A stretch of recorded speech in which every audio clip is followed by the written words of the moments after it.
Plus les écosystèmes sont riches, plus les animaux se livrent une concurrence féroce. Forêts tropicales humides, mangroves, déserts, océans. Le Mexique compte d'innombrables trésors naturels.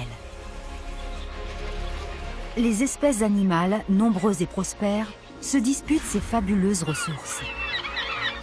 Ici, prédateurs et proies sont dans un combat permanent. Et ce qui est en jeu, c'est leur survie.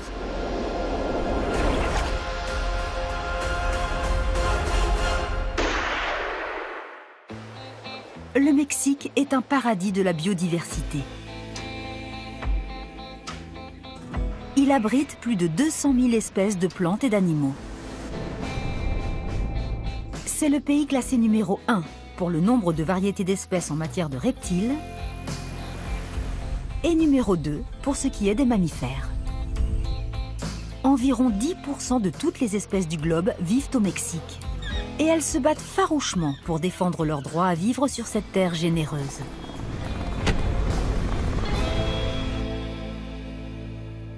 Situé à l'extrême nord-ouest du pays, le désert de Sonora se prolonge jusque dans les États américains de Californie et d'Arizona.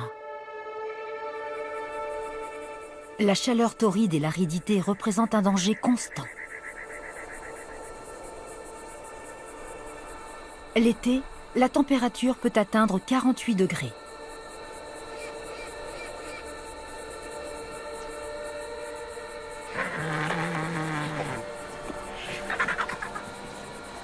Sur ces terres hostiles, la mort rôde en permanence.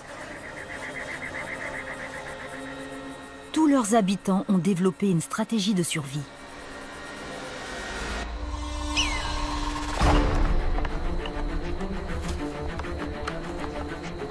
Le grand géocoucou mise tout sur la vitesse. Cette femelle ne mesure que 25 cm de haut, mais peut atteindre les 30 km/h, soit la vitesse moyenne au sprint d'un être humain. Elle est à la recherche d'une proie. Sa longue queue lui sert à la fois de gouvernail, de balancier et de frein.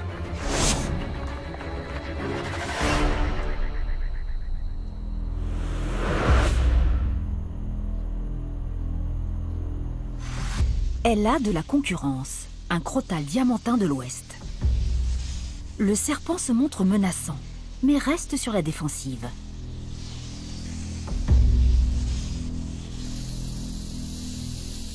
Il fait vibrer sa sonnette. Le géocoucou serait bien avisé de ne pas s'approcher trop près.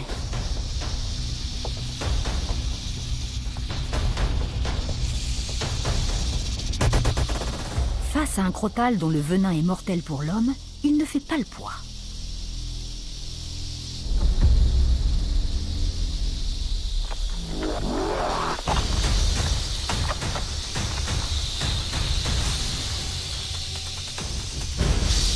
Mais le petit oiseau est plus rapide et sait profiter de chaque occasion qui se présente.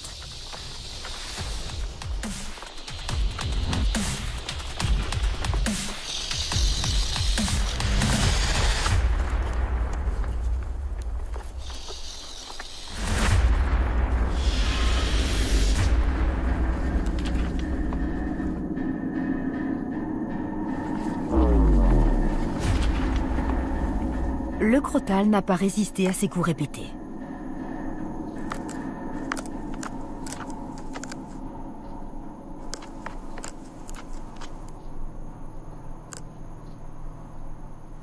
Les oiseaux coureurs se nourrissent généralement d'insectes et, si nécessaire, de bois et d'écorce.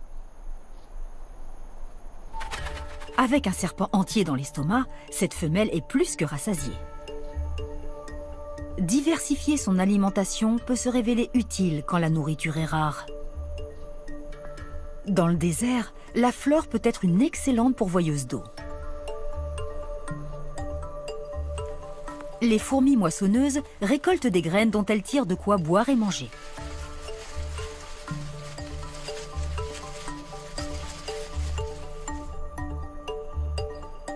Les les animaux du désert développent différentes stratégies d'hydratation. Le lézard cornu ne mesure qu'une dizaine de centimètres.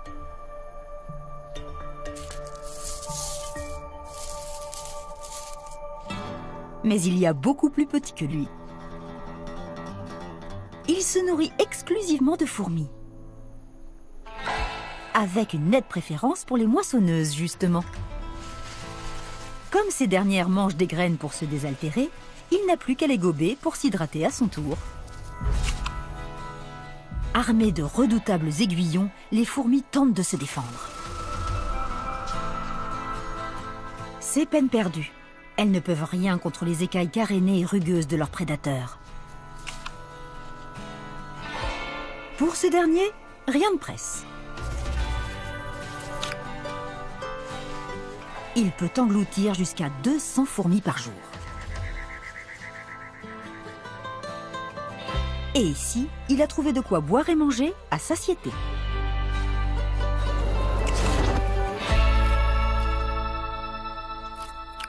Mais lui aussi est en danger, car un prédateur peut très vite se transformer en proie.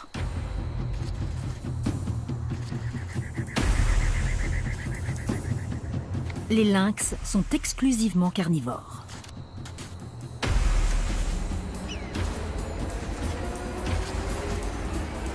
Un petit reptile ferait pour celui-ci une excellente mise en bouche.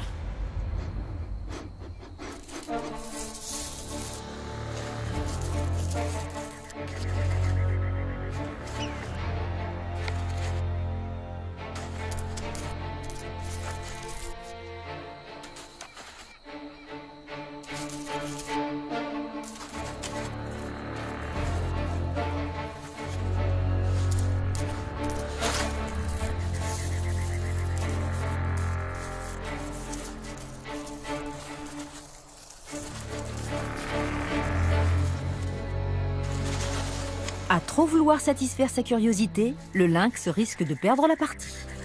Car si le lézard cornu n'est pas plus rapide que lui, il dispose en revanche d'un moyen de défense très efficace. Par contraction musculaire, il provoque une accumulation de sang dans une cavité située sous son œil. Plus cette dernière se remplit, plus la pression augmente jusqu'à provoquer la rupture des parois et la projection d'un jet de liquide toxique.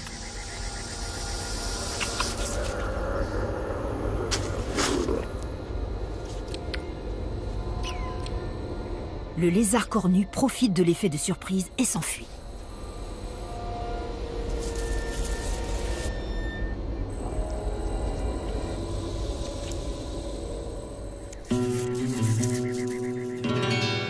Parmi les petits habitants du désert, il n'est pas le seul à savoir se faire respecter.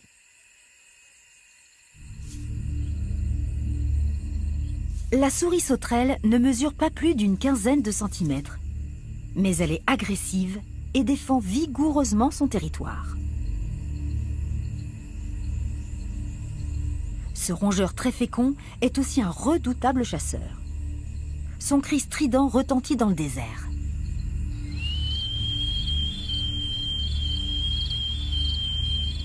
Pour chasser, la souris sauterelle attend la nuit et s'aide de son odorat. Elle a repéré un ténébrion.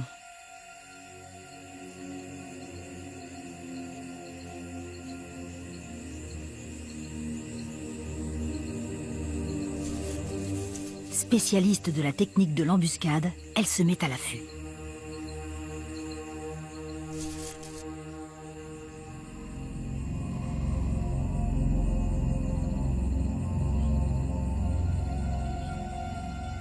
Puis, passe à l'attaque.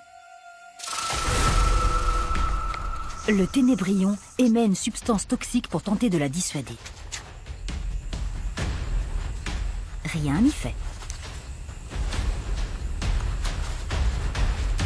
Pour tuer ses proies, ce prédateur les mord à la tête.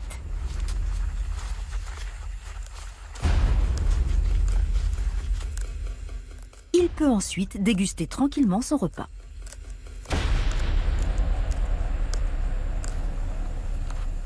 Mais ce soir, un importun va jouer les troubles-fêtes. Ce scorpion, dont la queue est parsemée de poils très sensibles aux vibrations, a détecté la présence d'une proie potentielle. Lui aussi est carnivore, et un petit rongeur ferait bien son affaire.